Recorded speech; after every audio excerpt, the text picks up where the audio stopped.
Voilà Narvik. C'est la seule photo en possession de Jean Novak de Narvik. Je ne sais pas si c'est lui qui l'a faite. Je ne sais pas comment il avait ça.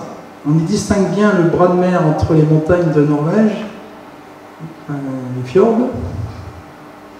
Et puis le relief justifie la présence de troupes de montagne. Un petit monument qui rappelle la participation du corps expéditionnaire. Bon, mai, juin 1940, la situation s'aggrave en France. Hein, donc les alliés franco-britanniques ils décident de lâcher l'affaire en Norvège. Et les Anglais ont commencé leur rembarquement à Dunkerque et puis on décide de rapatrier ce corps expéditionnaire en France pour poursuivre le combat en France. Mais lui, Jean Novak, donc ils reviendront à Brest le 14 juin. Mais Jean Novak, lui, il ne fait pas le voyage retour. Lui, il reste en Norvège. Il fait partie des... Ça, il nous l'avait dit quand il était venu en 2004, pardon. Donc, le corps expéditionnaire français laissera 162 légionnaires et 162 chasseurs polonais pour assurer le rembarquement du matériel qui pourrait être rembarqué, mais aussi pour détruire le matériel qui ne pourra pas servir aux Allemands par la suite. Et il m'avait raconté que on leur demandait les Anglais devaient détruire le matériel anglais et les Français et Polonais devaient détruire le matériel français. Mais chacun détruisait son matériel, mais il ne fallait pas qu'il y ait de... Comment ? Enfin, tout ça pour pas que ce soit réutilisable. Voilà, et il avait dit qu'il avait coulé ainsi à coups de pioche 2 hydravions. Et puis à l'issue, quand il quitte définitivement ses légionnaires et ses chasseurs de Podal, quand ils quittent Narvik, ils arrivent en Écosse, à Glasgow. Voilà, l'Écosse. Jean Novak et ce qui reste de sa brigade sont dirigés sur Glasgow. Ce sont les premiers Polonais qui arrivent à Glasgow. Hein. Ils arrivent très vite. Hein. Ils seront rejoints ensuite par la diaspora polonaise qui arrive en Angleterre. Et eux, ce sont les premiers qui arrivent à Glasgow. Il apparaît dans une liste en juillet 40 parmi les hommes de la première compagnie au camp numéro 4. Il est installé sur le stade de football de Glasgow.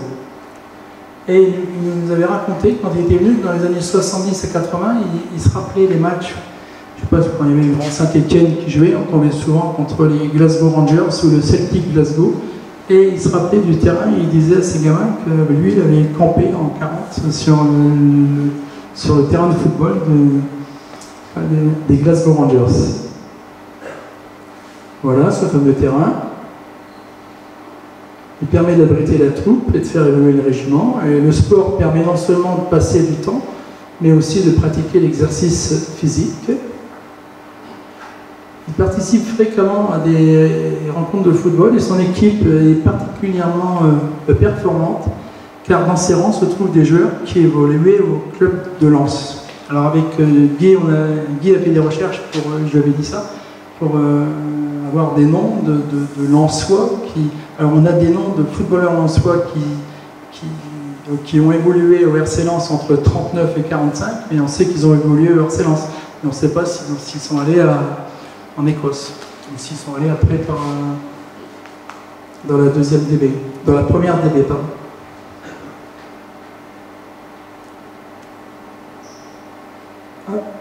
Il nous disait qu'il était bien nourri et puis qu'il était logé de façon convenable et qu'il percevait une solde correcte.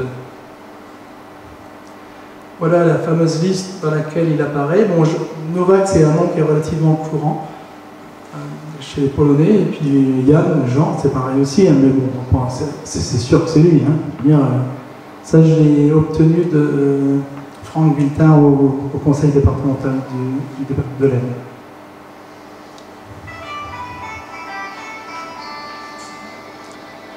Mi-juin 1940, c'est Jean Novak qui porte le béret avec l'aigle de la Pologne. Il porte sur le revers de col les deux triangles dont les couleurs diffèrent en fonction des unités. Ceux des chasseurs de podage sont jaune et bleu. C'est pour ça que vous voyez les deux petits trucs, vous voyez sur son col de veste, là, et puis je les ai mis tout en haut. Jaune et bleu, ce sont les chasseurs de podage. Et vous pourrez regarder sur les... J'en ai vu tout à l'heure, là, sur ça, ceux du 24e lancier, celui-là. Alors, non, ça c'est le 8e bataillon, c'est un bataillon d'infanterie. Je n'ai pas d'exemplaire du chasseur de podage, je suis désolé. Ça viendra un jour. Donc, ce qu'on appelle des femmes de col. Hein. Elles sont généralement en tissu. Voilà. Et là, alors là, c'est la particularité, elles sont émaillées. Les versions ici aussi. Mais en général, elles sont en tissu, vous les verrez. Femmes de col, donc effectivement, deux couleurs. La plus foncée, c'est bleu. La plus claire, c'est jaune. Ils portent aussi à l'épaule gauche la fourragère aux couleurs de la Norvège, d'accord. Et avec le petit lion en métal, on a un exemplaire ici de progrès de cette fourragère, donc le petit lion, pour illustrer aussi Narvik, les armoiries. Bon, voilà. Dans l'histoire de l'épopée de la première division de la dette polonaise, on a toutes les pattes de col qui indiquent la nature du bataillon ou du régiment dans lequel se trouvent les combattants. Il arbore la fourragère des vétérans nordiques, donc il y en a un exemplaire ici. Donc, elle est aux couleurs de la Norvège. Et voilà. Et en Écosse, ils sont affectés à Le Chars. Alors, Le Chars, c'est sur la côte est de l'Écosse. Il est équipé avec des uniformes et du matériel de l'armée britannique. Fini le casque Adrian. Donc, ils ont le casque, comme j'en ai bien là, un casque modèle anglais. Voilà.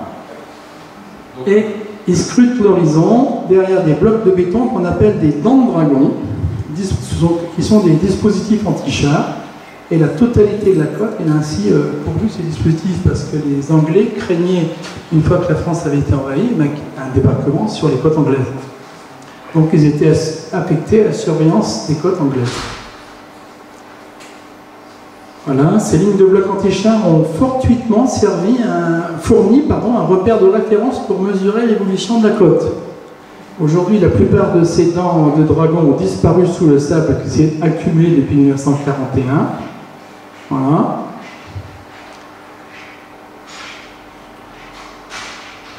Le Chars, donc, hop, hein, c'est au nord d'Édimbourg, là. Et son régiment sont affectés à la surveillance de la côte Est, qui va d'Aberdeen à Édimbourg. La bataille d'Angleterre fait rage, les Britanniques craignent un débarquement allemand. Et voilà avec un collègue, dans les dunes, équipé à l'anglaise.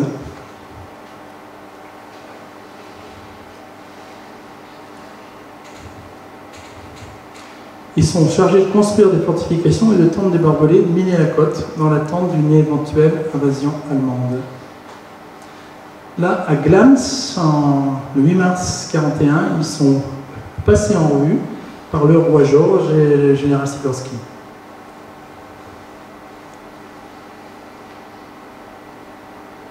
Ça, c'est pas une photo du Fond Novak, hein. C'est une photo que je suis allé chercher au musée anglais.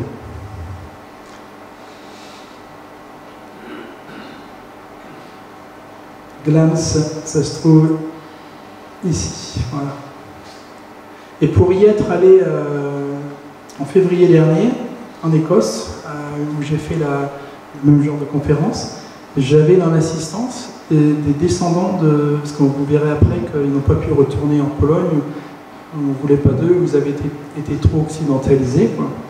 Beaucoup sont repartis vivre en Écosse, parce qu'ils étaient restés 4 ans en Écosse, donc ils avaient lié des connaissances, et puis il y a des familles qui se sont construites, qui sont créées, et il y a des descendants de cette première des polonaises libres en Écosse, et dont les gens sont bilingues, et c'était sympathique de pouvoir échanger avec eux.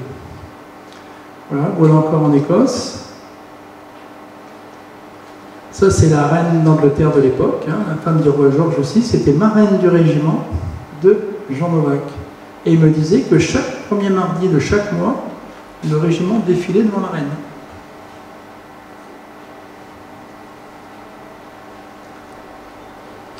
Voilà encore, le voilà à Thamesmuir, 41. Les rigueurs de l'hiver écossais ne semblent pas traumatiser nos soldats. Bon, il faut dire que l'Écosse, la mer n'est pas trop loin, donc même s'il fait froid, c'est vite, la neige est vite fondue. Voilà, et il y a des Polonais qui ont laissé des traces de leur séjour. Je ne sais pas si on le voit bien.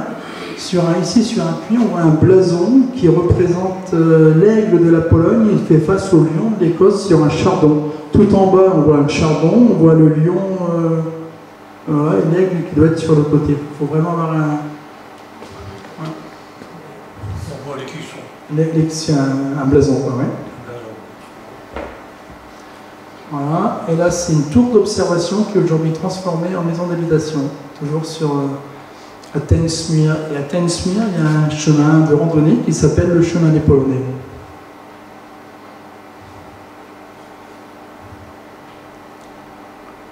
Les chasseurs de caudales sont toujours en surveillance.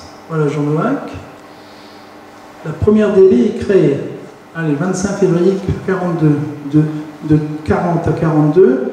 Ils sont en Écosse, on attend de rassembler du monde, mais la première division blindée polonaise est créée le 25 février 1942. Et les chasseurs de caudales y sont intégrés. À partir de ce moment-là, Jean porte sur le haut de son bras l'insigne régimentaire de la première division polonaise. Le voilà. Hop.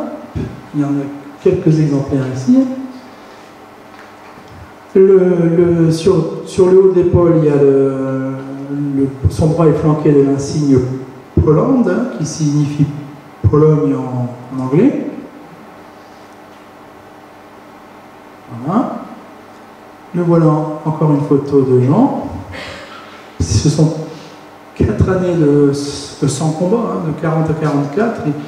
Il est en Écosse, puis en Angleterre, il s'entraîne, il s'équipe et il n'y a pas de combat, donc c'est des moments qui sont propices pour faire des photographies. La bataille de Narvik est passée. Jean Novak, au sein des chasseurs de caudales, se prépare au combat qu'il faudra livrer avec la première DB de Maček. Et là, il arbore l'insigne commémorative remise aux vétérans de Narvik.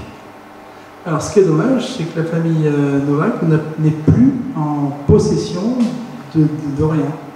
Il n'y a pas de fourragère, j'ai demandé, il n'y a pas d'insigne. Il a les documents qui attestent qu'il a reçu ces insignes, et les légitimats. Ça, il les a, puisque je les ai scannés, mais on ne sait pas où ils sont. Sa fille m'a dit qu'il avait une sœur qui avait brûlé des habits à un moment donné, et que c'est peut-être parti dans ce bien dommage. Une carte de vœux. Alors, je ne suis pas parvenu à traduire ces 3 mots, et puis ce qui m'inquiète, c'est que j'avais un copain écossais, il n'est pas arrivé non plus. Je ne sais pas ce que ça veut dire exactement. Et il n'enverra pas de nouvelles à ses parents pendant les 4 années qu'il est passé en Écosse. À la fois pour se protéger lui, mais aussi pour protéger ses parents. Voilà encore. Création de la première DB libre. Durant leur séjour en Écosse, Jean Novak et les chasseurs de caudales vont intégrer la première DB, ça j'ai déjà dit. Elle sera sous l'autorité du général Maček. Et pendant ces 4 années de répit, sans combat, la première DB va accueillir en Écosse tous les Polonais libres du monde entier qui souhaitent poursuivre la lutte contre les nazis. Et dans le livre que je me suis procuré aussi, Joachim, il profite aussi de ces années où il n'y a pas de combat, où on les fait conduire toutes sortes d'engins. Que ce soit des camions, des citernes, des chars, des chenillettes, des carrières. Ils en profitent pour passer tous leurs permis possibles et inimaginables pour être opérationnels le jour où il faudra. Et voilà encore. Il annote ses photos, il nous précise sur celle-ci que son camarade, le soldat avec une croix au-dessus de la tête, a été tué à Abbeville en 1944. Donc j'en déduis qu'on est encore en Écosse.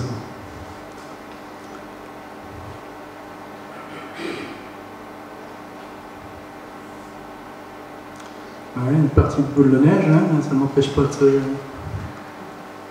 s'amuser.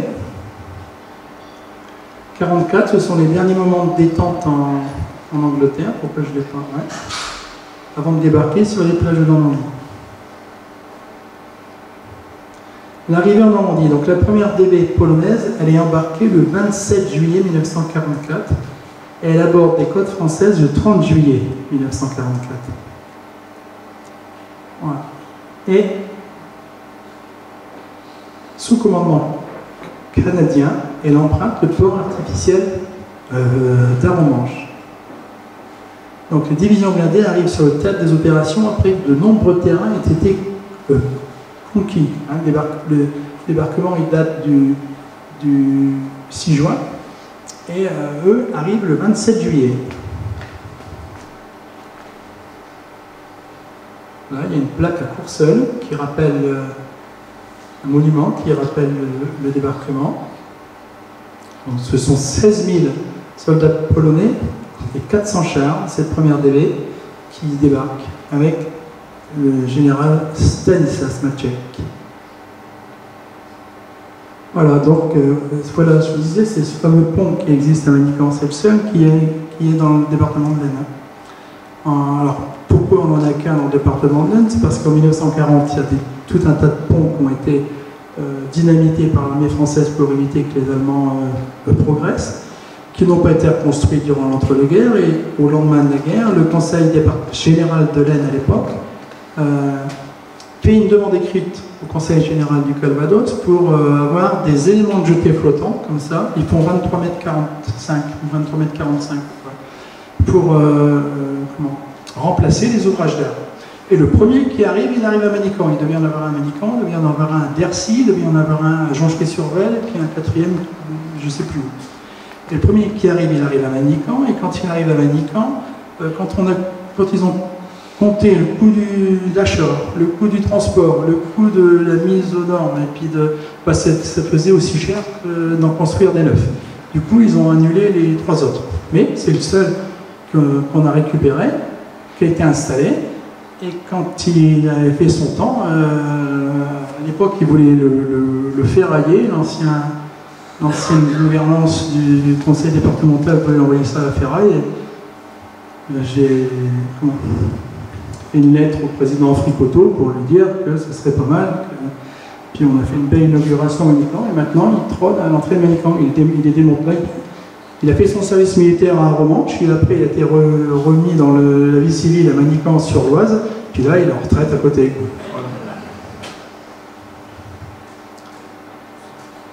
Et là c'est la fameuse poche de falaise.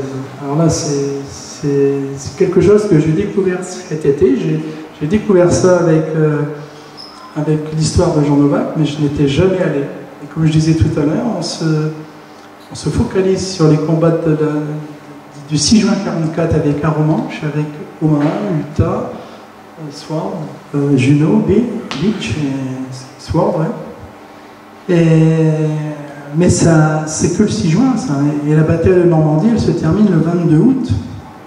Donc du 6 juin jusqu'au 22 août, il y a du temps qui passe. Et moi, je vous invite, on va souvent voir, hein, c'est très émouvant, hein, les plages de débarquement, mais je vous invite à aller dans le centre de la Normandie, du côté de Falaise ou du côté d'Argentan, c'est poignant, hein, c'est poignant.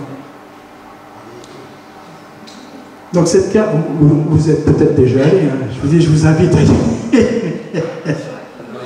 y en a quelques-uns ici qui sont allés en 2008, on m'a rappelé l'année, vous avez fait l'objet d'un séjour de week-end. Voilà, donc il y a encore des vétérans de ce voyage ici. Alors vous voyez, hein, cette carte, bon, on voit les 5 endroits violets au tout début, ce sont les 5 plages. Hein. Et puis la progression, elle ne se fait pas comme espéré. Et puis à un moment donné, les Allemands, ils essaient de faire sur Mortain une percée, une contre-attaque. Et bon, ben, il y a Patok avec la branche là, qui arrive à faire un mouvement tournant, et avec la deuxième DB de Leclerc aussi. Et puis ils sont en train d'encercler une grosse partie de l'armée allemande, en fait, dans cette qu'on appelle dans la poche de Falaise. C'est ce qui est en gris ici, donc, et cette poche, elle se rétrécit au fur et à mesure des combats, et on va demander à la première DB polonaise de la fermer. Alors bien sûr, de fermer la poche, hein, mais bien sûr, c'est assez compliqué. Hein. Voilà, donc elle débarque le 27 juillet ici. Elle découvre le combat le 8 août. Voilà. Et ce qui est dommageable, hein, c'est les premiers combats, les premières victimes qui frappent la première division blindée polonaise, ce sont des erreurs de tir de l'artillerie blindée canadienne. Voilà. Donc l'armée polonaise, elle se trouve à cet endroit. Vous avez vu le petit rectangle rouge que j'ai mis tout en haut là. Elle descend de pan là, avec les Canadiens, et puis il faut bloquer. Alors là, il y a à peu près 200 000 hommes, hein, qui sont en train d'essayer de s'échapper. Hein. 200 000 Allemands. Hein. De par les différents mouvements des armées alliées, les Allemands se font encercler, se trouvent enveloppés dans une poche dont l'extrémité se trouve près de la ville de Falaise. Cette unité sous commandement canadien a pour mission de fermer la poche. Et ce sont les Polonais de Maciek qui en seront le bouchon. Voilà, donc les Polonais de Maciek, on va leur dire de se mettre ici et de fermer la poche. Sur Chambois, il y a un village qui s'appelle Chambois, entre Chambois et Train, et sur une côte 262, un petit monticule là. Mais bon, ils ne pourront pas empêcher là. Alors ils nommeront ça la machuga, c'est-à-dire la massue. C'est-à-dire que la poche de Falaise, en fait, c'est une bouteille, et puis le bouchon, ce sont la première DB polonaise. Et Novak, il est avec les chasseurs de Podhale dans cet enfer-là. Et quand on va là-bas, on va dire, c'est impressionnant. Pendant 2 jours, les avions vont. Alors c'est aussi. Je ne me suis pas mis à leur place, c'est pas possible, on ne peut pas s'imaginer. Mais je me suis mis à la place des Allemands. Je veux dire, pendant 2, 3, 4 jours, ils sont complètement bombardés, et les Polonais aussi. Hein, je veux dire, et puis bon, un avion, il lâche savon, il y a les Canadiens, les Anglais qui sont d'un côté, les Polonais qui sont là. Bon, il y a des dégâts collatéraux, mais on appelle ça le couloir de la mort. Eisenhower dira c'est pire que l'enfer de Nantes. Hein, voilà. Et j'avais rencontré un oncle de mon épouse qui m'avait. Lucien Sitarski d'Autreville, Buchancourt, et qui avait dit on nous avait mis là parce qu'on voulait pas mettre les autres ailleurs. Voilà. Alors moi je pensais qu'il faisait partie de la 2e DB, mais maintenant je pense, faudrait que je me renseigne, je suis persuadé que ce Lucien Sitarski, j'essaierai de trouver des listes, il faisait partie de cette division Maciek. Alors sur tous ces Allemands, parce qu'il y a les Allemands qui veulent sortir de la poche, et puis il y a les Allemands qui sont de l'autre côté, qui vont réattaquer aussi pour permettre à ceux de sortir, ce qui fait que les Polonais ils se battent d'un côté et ils se battent de l'autre. Et puis ils sont à court de munitions, ils sont à court de nourriture.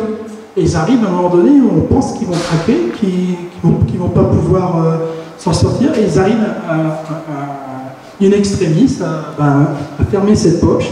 Donc il y aura quand même près de 100 000 Allemands qui vont réussir à s'échapper. Et ils vont en capturer en gros 50 à 60 000, et il y aura quand même 6 000 Allemands de tués.